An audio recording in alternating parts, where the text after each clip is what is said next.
आजची रेसिपी आहे गुलाबजामुन। चला तर मग आता आपण सुरुवात करूया। मी घेतलेले 200 ग्रॅमचं गुलाबजामुनचं पॅकेट हे सगळे एका ताटात काढून घेऊया।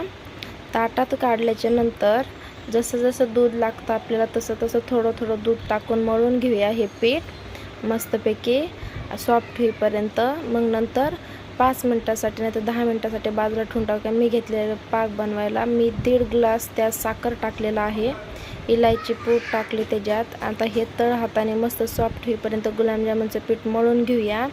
मळल्याच्या नंतर लगेच गुलाबजामुन बनवून घ्या। तुम्ही गोल आकाराचे बनवा नाही तर अशा आकाराचे बनवा। मी अशा आकाराचे बनवलेले आहेत।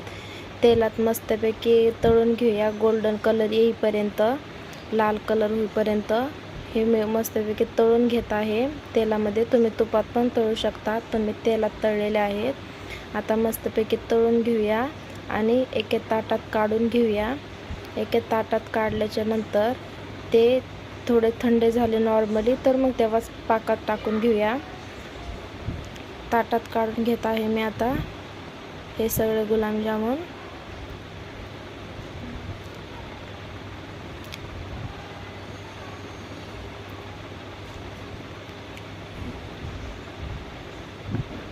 आता हे पाकात टाकून घेऊया आपण।